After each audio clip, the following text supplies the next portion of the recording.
राम की पेशी करने, नियम को पालन करने। अगर ऐसा कहा जाए कि एक आदमी है जो आपको बिना बोले सभी समस्याओं के बारे में जान लेता है और लोग उस पर आंख मूंद कर भरोसा भी करते हैं, तो इसे आप क्या कहेंगे, आस्था या फिर अंधविश्वास? चलिए ये प्रश्न आपके लिए छोड़ जाता हूँ। कोई राजनेता आदमी है नहीं, हम तो साधु आदमी बालाजी के चरणों के हैं, तो यही प्रार्थना कर सकते कि विश्व का कल्याण हो। आस्था और अंधविश्वास में एक बहुत पतली लकीर होती है जिसे पहचान पाना सबके बस की बात नहीं होती है और हद से ज्यादा मुश्किल भी होती है। पता नहीं चलता कि कब आस्था अंधविश्वास में तब्दील हो जाए, मानो एक फूंक से हम इधर से उधर हो जाते हैं। कुछ ऐसा ही मामला उठा है देश में। मानने वाले इसे आस्था और अंधविश्वास दोनों बता रहे हैं। देखो हमारे बब्बा जी की नजर कितनी तेज है। मसला ये है कि पंडित धीरेन्द्र शास्त्री बागेश्वर धाम के पीठाधीश्वर हैं। ये पूरा चर्चा उन्हीं के इर्द गिर्द घूम रहा है। धीरेन्द्र शास्त्री देश के बड़े कथावाचकों में शुमार है। वे कस्बों शहरों में जाकर श्री राम कथा कहते हैं।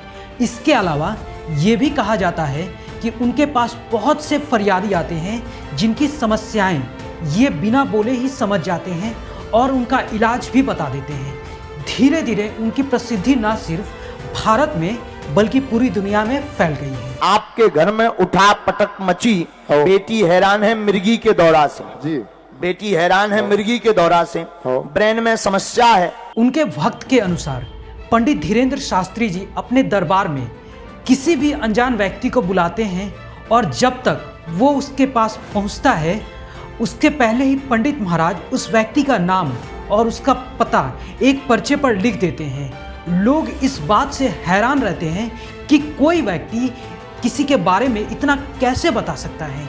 इतना ही नहीं, पंडित धीरेन्द्र शास्त्री उस व्यक्ति के परेशानियों को भी बता देते हैं। बागेश्वर धाम महाराज के दरबार में हर दिन हजारों की संख्या में लोग पहुंचते हैं। भक्त बताते हैं कि महाराज तक पहुंचने के लिए कई दिनों का इंतजार तक करना पड़ता है। इतना ही नहीं, यहाँ विदेश से भी भक्त उनसे मिलने पहुंचते हैं। लेकिन कहा जाता है ना कि प्रसिद्धि आती है तो साथ साथ विवाद भी लेकर आती है। बागेश्वर धाम क्षेत्र मध्य प्रदेश, छत्तीसगढ़ और उत्तर प्रदेश के कई हिस्सों में फैला हुआ है। उनकी पहुंच लगभग करोड़ों लोगों तक है। उनको नागपुर में एक कार्यक्रम के लिए बुलाया गया जहां उनका दिव्य दरबार भी लगना था।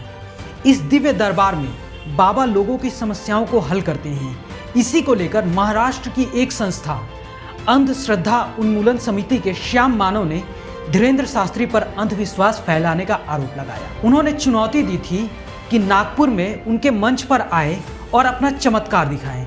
संस्था ने इसके लिए उनको 30 लाख रुपए भी देने की बात कही थी, लेकिन कहा जा रहा है कि धीरेन्द्र शास्त्री ने संस्था की बात को अस्वीकार कर दिया और लोगों का कहना है कि वो डरकर भाग गए। 40 सालों से पूरे महाराष्ट्र में और आसपास के 4-5 प्रांतों में काम कर रही है। हमारा कहना ऐसा है शुरुआत से, जब से हमने ये संगठन शुरू किया तब से, कि हम धर्म के खिलाफ नहीं, भगवान के खिलाफ नहीं, लेकिन धर्म और भगवान के नाम पर जो ठगी होती है, लोगों का शोषण होता है, उसके खिलाफ हमारी मूवमेंट है। इस पर धीरेन्द्र शास्त्री ने अपना पक्ष रखते हुए कहा, मैं किसी से नहीं डरता हूँ, हिंदू शेर हूँ, भगोड़ा नहीं।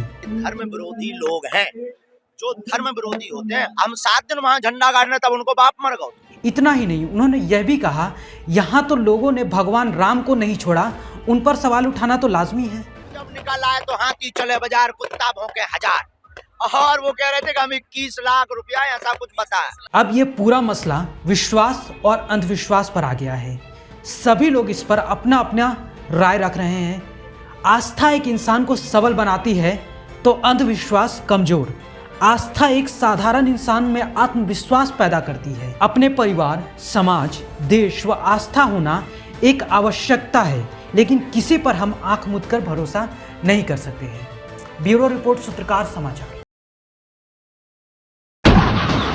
अगर आपको हमारा यह वीडियो अच्छा लगा तो इसे लाइक करें, शेयर करें और हाँ, सब्सक्राइब करना ना भूलें।